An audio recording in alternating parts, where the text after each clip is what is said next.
सर्व अच्युत गोत्रे बंधू आणि भगिनी, त्याचप्रमाणे साधू संतांना दंडोत प्रणाम. आज आपण पुढच्या लीळेकडे जाणार आहोत आणि त्या लीळेच्या माध्यमातून सर्वज्ञांनी आपल्याला आपल्या पूर्व आठवणीतील कोणती लीळा सांगितली, कोणाला निमित्त करून सांगितली हे बघणार आहोत. आपण एकांकीच्या लीळा बघत आहोत, परंतु त्या एकांकीच्या लीळा परमेश्वर लोकोक्तीमध्ये आल्यानंतर प्रसंगानुरूप सांगताय, आपल्या भक्तांकरवी आठवण करून देत आहे. आणि याच्या पाठीमागचं कारणही हेच आहे की आम्ही जी या जीवाकडून अपेक्षा करतो आहे, तत्त्वज्ञानात गेल्यानंतर आचाराच्या बाजूने जेव्हा विचार करतो तेव्हा आपल्याकडून अर्थात जीवाकडून परमेश्वराने जी अपेक्षा केलेली आहे आणि त्या अपेक्षेमध्ये जे वचनं सांगितलेले आहे, तत्त्व सांगितलेले, आचारप्रणाली सांगितलेली, ती परमेश्वर तंतोतंत पाळताना ह्या एकांकीच्या लीळेमध्ये दिसतात.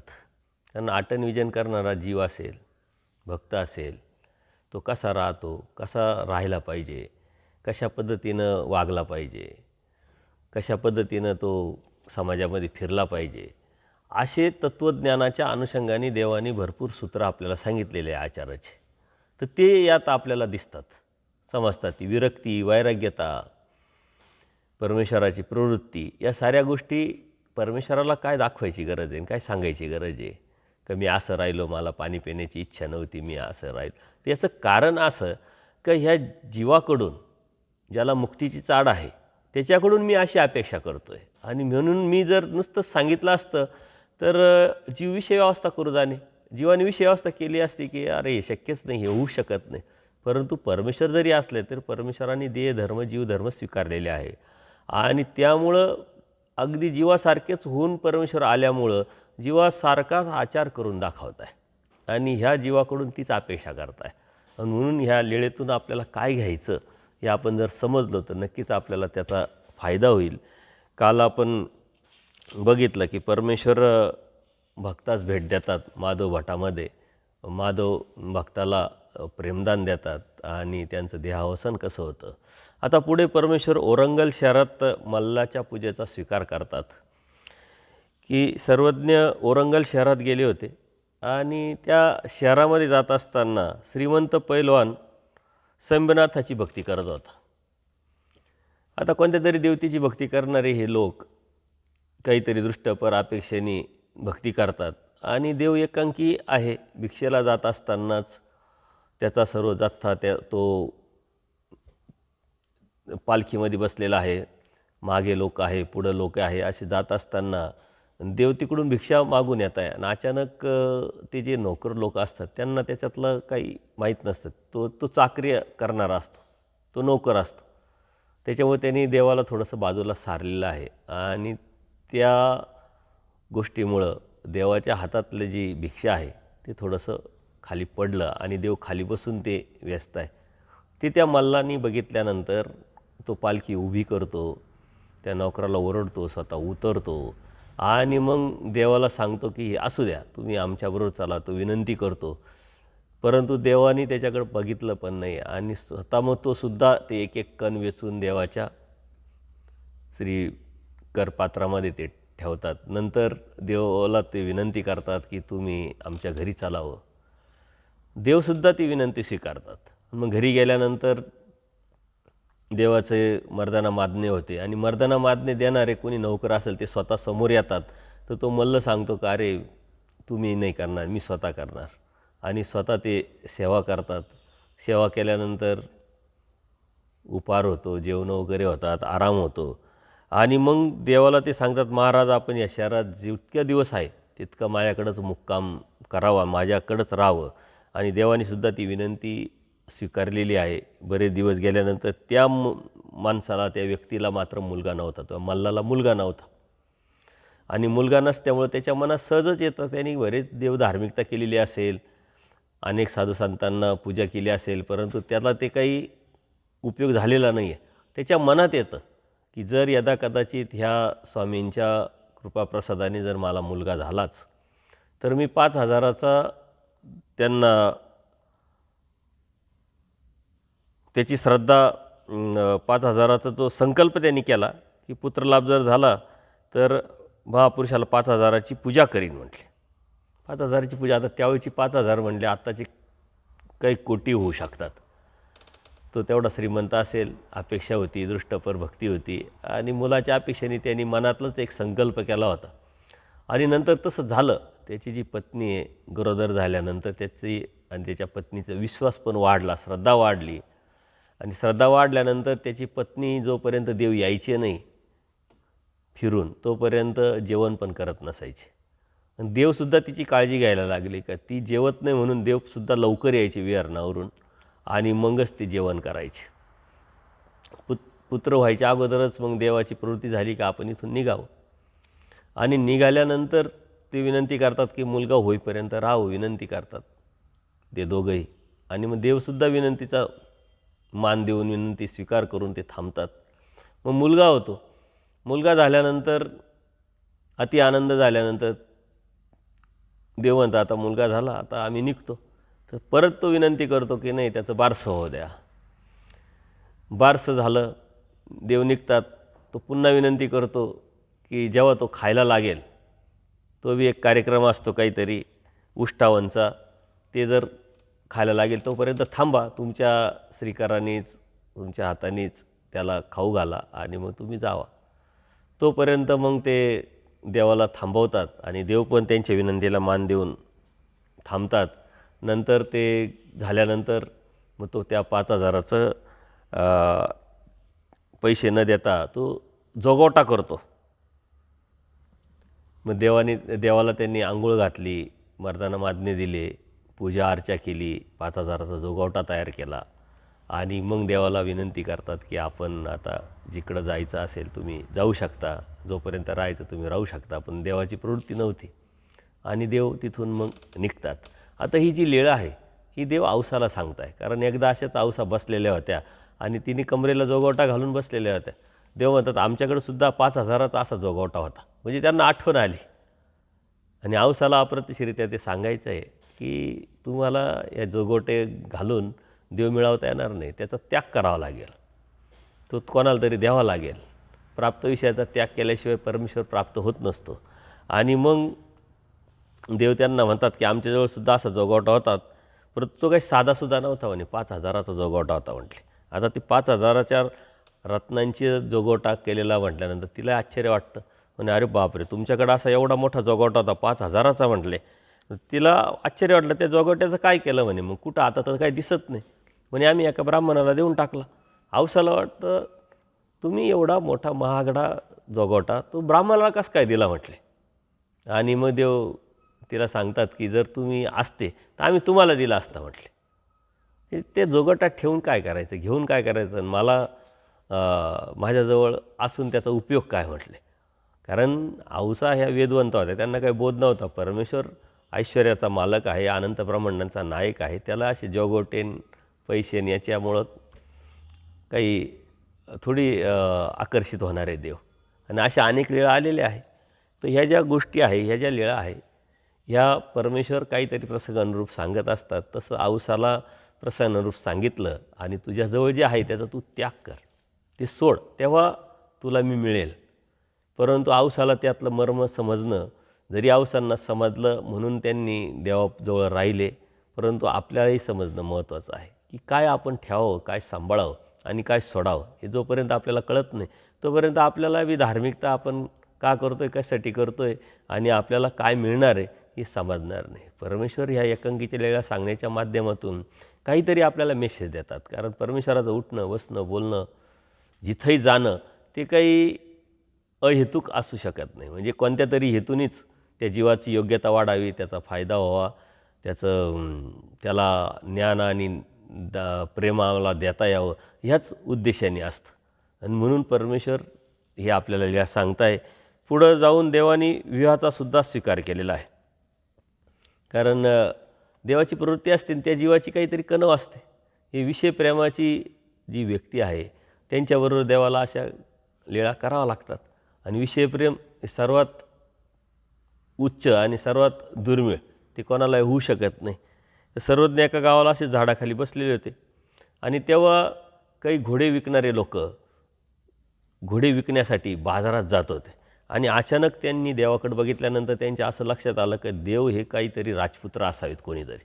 कारण श्रीमूर्त अत्यंत सुंदर, पिळदार शरीर, लंबकर्ण ही सारी जे वर्णन परमेश्वराचे आपण जर बघितले तर आपल्याला नुसतं वर्णन ऐकल्यावर आनंद होतो, आपण सुखावतो. ज्यांनी प्रत्यक्ष ती श्रीमूर्त बघितली त्यांच्यावर काय परिणाम झाला असेल याची कल्पना आपण करू शकत नाही, आपल्या कल्पनेच्या बाहेरचा विषय आहे. त्याच्यामुळे ते आकर्षित झाले आणि त्यांना लक्षात आलं की हे कोणीतरी राजपुत्र असावेत. आणि मग आपल्याला काय फायदा होईल, कारण राजपुत्र म्हटलं का बऱ्याच गोष्टीचं नॉलेज असतं, ज्ञान असतं, असा एक समज.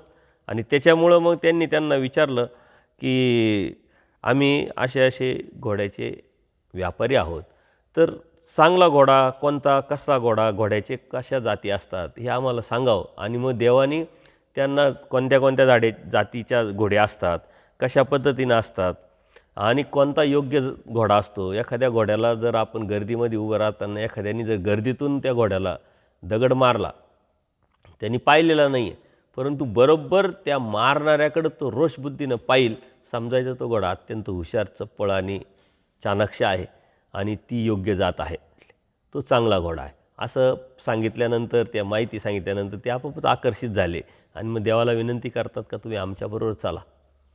आणि मग देवाला एका घोड्यावर बसून त्या घोड्याचं बी भाग्य का परमेश्वर त्याला संबंध दान देतात आहे. आणि ते घोड्यावर बसून देवाला ते बाजारात घेऊन जातात.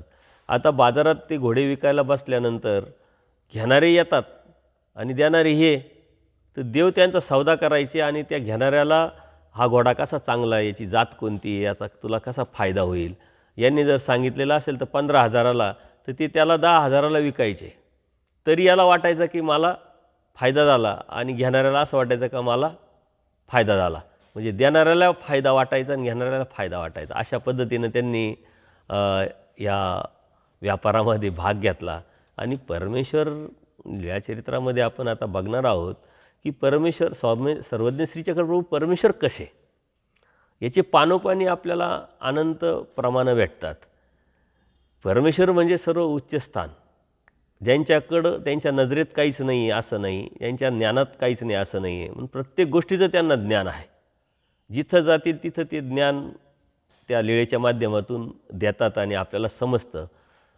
म्हणजे एखाद्या व्यक्तीला एखाद्या गोष्टीविषयी ज्ञान असू शकतं, 4 गोष्टीविषयी ज्ञान असू शकतं, पण सर्वच गोष्टीविषयी ज्ञान असू शकत नाही. पण परमेश्वराला मात्र सर्वच गोष्टीविषयी ज्ञान आहे आणि म्हणून तो परमेश्वर आहे. याचे प्रमाण आपल्याला जर लीळाचरित्राच्या या चिंतनातून, या लीळेतून आपण जर घेतले तर परमेश्वराप्रती आपली निष्ठा, आपला भाव, आपलं प्रेम आणि आपले पण वेच आपोआपच निर्माण होईल, आवडी आपोआपच निर्माण होईल आणि त्या परमेश्वराला आनंदी भावे आपण नक्की शरण जाऊन त्या परमेश्वराला प्राप्तीच्या उद्देशानेच आपला अध्यात्माचा प्रवास आपण चालू करू. जोपर्यंत आपल्याला परमेश्वराच्या समर्थवादावरची निष्ठा येत नाही, समर्थवादावरची निष्ठा कशाने येणार आहे का ते परमेश्वर कसे या लीळेतून आपल्याला समजणार नाही. म्हणून असे अनंत लीळा आहे, प्रत्येक लीळा आहे, त्या प्रत्येक लीळेतून परमेश्वरत्व दाखवण्याचं आपल्याला काम केलेलं आहे आणि म्हणून ते आपण बघितलं पाहिजे, आपली नजर तशी असली पाहिजे. तर त्या सर्व घोड्याच्या विक्रीतून प्रत्येकाला फायदा होतो आहे असं समजायचं ते.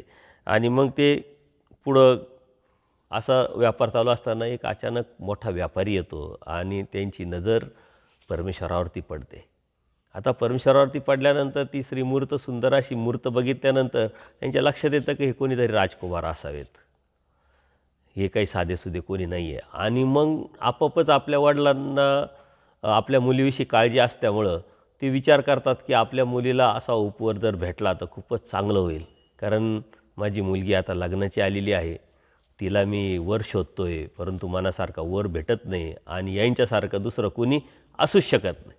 म्हणून ते देवालाच विनंती करतात की मला अशी मुलगी आहे आणि तुम्ही तिचं पती व्हावं, वर म्हणून तुम्ही स्वीकारावं तिला. तर म्हणले मी, माझी जात नाही, कुळ नाही, काहीच नाही म्हणले आम्हाला तुम्हीच जात आणि तुम्हीच कुळ म्हटले. आणि भाऊबंद नाही म्हणले, भाऊबंद आहे आम्हाला तुम्हीच आहे, तुम्हीच म्हणे, आम्ही काही नाही म्हणे, माझ्याकडे पैसा नाही, द्रव्य नाही म्हणे, आम्ही सारी व्यवस्था करू, काही अडचण नाही, काही काळजी करू नका, तुम्ही फक्त हो म्हणा. आणि म्हणजे बाकीचे जे व्यापारी होता हे सारे बघत असताना ते व्यापारी म्हणतात अहो आम्ही कोण आहे, आम्हीच तुमचे भाऊबंद, आम्हीच तुमचे नातेवाईक, आम्ही सर्व करू, तुम्ही फक्त हो म्हणा. आणि देवाने ती प्रवृत्ती स्वीकारलेली असल्यामुळं त्या प्रवृत्तीचा स्वीकार केला, ते हो म्हटले. आणि मग ते व्यापारी देवाला घेऊन आपल्या घरी जातात घरच्यांना दाखवतात, सर्वांची तयारी करतात आणि मुहूर्तावरती सुंदर असं लग्न करतात. 4 दिवस त्या वारड्यांचं सर्व खानपीन केल्यानंतर ते घोडे विकणारे जे आहे ते देवाला म्हणतात, आता आम्हाला घरी जावं लागेल, परतण्याची आम्हाला रत्न जाण्याची परवानगी द्यावी. आणि मग ते जातात आणि देव तिथंच राहतात. देव तिथंच राहत असताना आता ते अप्रत्यक्षरित्या घर जावईच झाले असं समजा. आणि एकदा असेच त्यांची जी पत्नी आहे ती आणि देव बसलेले असताना एक विरक्त असा साधू जात होता आणि अचानक देवाने त्यांच्याकडे बघितल्यानंतर त्यांना ते म्हणतात की आम्ही पण असंच होणार. कारण देव गेले कशासाठी, कोणत्या उद्देशाने गेलेले हे देवाला माहीत आहे. परंतु ज्या ज्या जीवाची काही कणव आहे ते देवाला देणं पण आहे. म्हणून ते आता यांच्या कणवेनुसार यांना द्यायला आलेले आहे. परंतु परमेश्वर कोण आहे, काय आहे आणि अनंत जीवाचं उद्धारण करण्याचं मिशन परमेश्वराने स्वीकारलेलं आहे. तिथं एका ठिकाणी थांबून चालणार कसं. आणि म्हणून देव असे म्हणताच ती प्रेमी भक्त विषयप्रेमी असल्यामुळं ती लगेच बेशुद्ध पडते. आणि मग देव तिच्या तोंडावरती पाणी टाकतात, तिला उठवतात आणि म्हटले आम्ही गंमत केली, परीक्षा बघितली, आम्ही कशाला काय असं करू. आणि मग देव तिथून निघाले. आता हे जे निघाल्यानंतर देव महादाईसा त्यांना विचारतात की तुम्ही नुसते म्हटले तरी ती बेशुद्ध झाली, मग तिला सोडून तुम्ही आले कसे काय आणि ती आता पाठीमागं राहिली कशी काय. कारण महादाईसाला उत्सुकता निर्माण झाली. आणि मग महादाईसाला देव सांगतात की आम्ही म्हटले सामर्थ्य संचार केला, तिला स्थिती दिली आणि ती आता स्वतः मला सतत बरोबरच बघते म्हटले. त्याच्यामुळं मी निघून आलो, आम्हाला नेहमी ती स्वतःपाशीच पाहत आहे म्हटले. तर अशा पद्धतीनं परमेश्वराने ती लीळा सांगितली महादाईसाला. आणि महादाईसानी आश्चर्य व्यक्त करून देवाने त्यांना सांगितलं की असेही विषयप्रेमी भक्त मला भेटले एकांकीच्या काळामध्ये आणि जे त्यांना द्यायचं आहे, देणं आहे आमचं, ते आम्ही देत आलो आणि पुढं चालत आलो. त्यानंतर देव पुढची लीळा सांगताय. सुकळी डाकराम इथली देवाची लीळा आहे. तिथं देव एकांकीत जात असताना भिक्षा करून तिथं एक मंदिर असतं भीमेश्वराचं, त्या देवळामध्ये झोपण्यासाठी जात होते. तर तिथल्या लोकांनी बघितलं आणि लोकांनी विनंती केली, मनाई केली का तुम्ही जाऊ नका म्हटले. त्या देवळामध्ये एक वाघ येतो असतो म्हटले आणि त्या वाघाला आम्ही घालवण्यासाठी दररोज सकाळी कितीतरी वाद्य वाजवतो, मग तो पळाला का मग आम्ही ती पूजा अर्चा देवतेची करत असतो. त्याच्यामुळे तुम्ही जाऊ नका, रात्री जर वाघ आला तर तुम्हाला खाईल तो. तर देव त्यांना काही मानत नाही आणि बघतही नाही, बघितल्यासारखं न बघितल्यासारखं करून देव तिथं जातात. त्यांना नाविलाज होतो का आपण तर विनंती केली परंतु हे काही ऐकत नाही. आणि मग देव तिथं त्या मंदिरात गेले. आता सकाळ झाल्यानंतर साऱ्या लोकांना वाटलं की आता आपलं नेहमीचं त्यांचं दररोजचं होतं, ते दररोज वाद्य वाजवायचे आणि त्या वाघाला पळून लावायचे, नंतर तिथं स्वच्छता करून देवतेची पूजा करायची. तसंच सकाळी ते गेले तर कितीतरी वाद्य वाजवतो, खूप अगदी मंदिराच्या जवळ आले तरी तो वाघ काही जाताना त्यांना दिसला नाही. त्यांच्या लक्षात आलं की कोणीतरी म्हटलं का अहो काल असे काहीतरी एखादी जे आहे साधू होते, ईश्वर पुरुष होते, ते जाताना दिसले. आम्ही त्यांना मनाई केली पण त्यांनी काही ऐकलं नाही. त्यांनी खाल्ला असेल आणि तो खात असेल म्हणून त्या दंगामध्ये तो बाहेर पडत नसेल, तर वाघ अजून बाहेर गेला नाही याचा अर्थ आतच आहे. असं ते घाबरत जसं मंदिराजवळ जायला लागले आणि मग एकाने डोकावून पाहिलं तर तिथं काहीच नाही, देव शांत बसलेले. आणि मग त्यांना हायसं वाटलं, त्यांच्या मनातली भीती गेली. ते देवाकडे येतात आणि देवाला विचारतात की तो वाघ आला होता का, नाही आला का, काय झालं. मग देव सांगतात तो वाघ आला होता तर तो पळून गेला म्हणे. कसं काय गेला म्हणे, त्यांनी वाघाची डरकाळी फोडली, मी सिंह गर्जना केली आणि त्यामुळे तो घाबरून गेला म्हणे. एका इथंच त्यांनी घाण केली आणि ह्याच भिंतीवरून पळाला आहे म्हणे. देवाने ते दाखवलं सुद्धा. आणि मग ते आणखीन घाबरतात की तो परत येईल म्हणे आता तो कधीच येणार नाही, त्याच्यामुळं तुम्हाला कोणत्या प्रकारचं घाबरायचं काही कारण नाही. असं देवाने त्यांना सांगितल्यानंतर त्यांना हायसं वाटलं आणि देवाने सांगितल्यानंतर त्यांच्या मनातली जी भीती आहे ती पण निघून गेली. ह्या सर्व लीळा परमेश्वर भक्तजनांना सांगताना म्हणाले, बाई त्या दिवसापासून ते स्थान पूजा अर्चा करण्यासाठी मोकळं झालं, लोक निर्भय झाले आणि तिथं आता दररोज पूजा अर्चा होत आहे म्हटले. तर भक्तजनांना काहीतरी प्रसंगानुरूप परमेश्वरांनी लीळा सांगून ते स्थान आम्ही कसं भयमुक्त केलं. थोडक्यात परमेश्वराला आपल्याला भयमुक्त करायचं आहे. कारण भय हा आपला अष्टस्वभावातला एक स्वभाव आहे आणि घाबरल्यामुळं आणि भयामुळंच अनेक गोष्टी आपण कळत नकळत कर्मकांड आहे, अंधश्रद्धा आहे, भीतीयुक्त धार्मिकता आहे, विधीच्या अधीन होणं आहे, हे सारं भयाने करत असतं आणि परमेश्वराला आपल्याला भयमुक्त करायचं आहे. म्हणून परमेश्वराचा हा जो धर्म आहे, आपली जी दैवराटी आहे, ही भयाकडून अभयाकडे म्हणजे भयाकडून निर्भयतेकडे जाण्याचं साधन आहे. परंतु ते तत्त्वज्ञान आपण समजून घेतलं पाहिजे आणि परमेश्वरांनी आपल्या साधकाकडून हीच अपेक्षा केलेली आहे की या साधकाने कोणाला घाबरवलं नाही पाहिजे आणि साधकाविषयी कोणाला भीती पण वाटली नाही पाहिजे.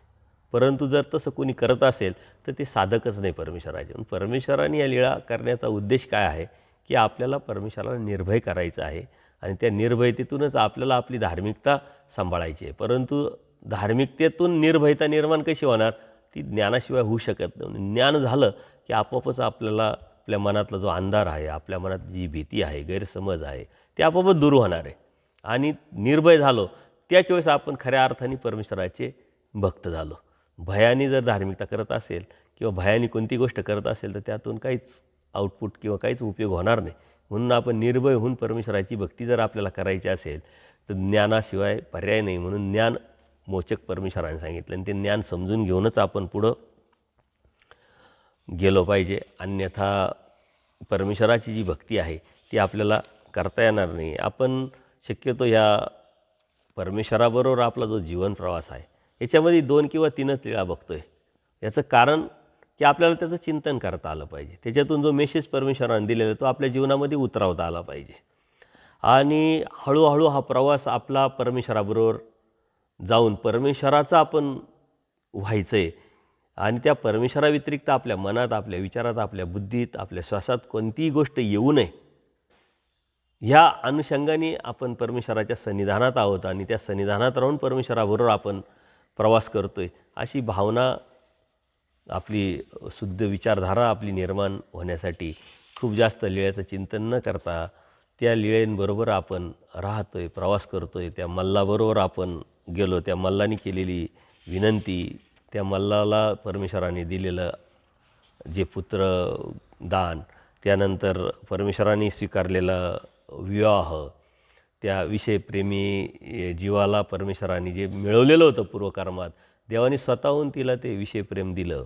त्यानंतर डाकराम सुकळीमध्ये जो वाघाच्या संदर्भात लोकांमध्ये भीती होती ती भीती देवाने काढलेली आहे आणि ती जी जागा आहे ती निर्भय करून पूजा अर्चेसाठी खुली करून टाकली. तसं आपल्या जीवनातले जे गैरसमज आहे, अज्ञान आहे, अंधश्रद्धा आहे, कर्मकांड आहे, निघून जाऊन निर्भय होऊन परमेश्वराने आपल्या जीवनामध्ये प्रवास करावा आणि वास करावा.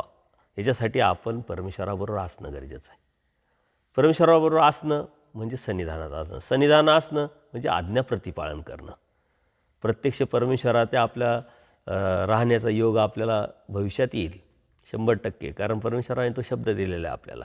परंतु आजही तो अनुभव, ती अनुभूती, ती प्रचिती आपण घेत घेत जर जगलो तरच ती संधी आपल्याला प्राप्त होणार आहे. आणि म्हणून आपण परमेश्वराबरोबर हा परमेश्वराच्या लीळांबरोबर प्रवास करत असताना परमेश्वराबरोबरच आपला आध्यात्मिक जीवन प्रवास करत आहोत आणि त्याचा अनुभव घेऊन जर आपण ह्या ज्या लीळा आपल्या ऐकल्या, याच दिवसभरात चिंतन केल्या, स्मरण करताना याच लीळा आठवल्या, सकाळी उठल्यानंतर ह्याच लीळा आठवल्या, तर त्या लीळेचं चिंतन करता करता त्या लीळासुद्धा आपल्या कायमस्वरूपी स्मरणात राहतील. आपल्यातून त्यातून जो मेसेज दिलेला तो आपल्या जीवनामध्ये उतरवला तर नक्कीच आपल्याला परमेश्वराबरोबर प्रवास पण करता येईल. तो अनुभव, ती प्रचितीसुद्धा आपल्याला मिळेल हीच अपेक्षा करतो. सर्वज्ञ श्री चक्रधर स्वामी की जय. दंडवत हो.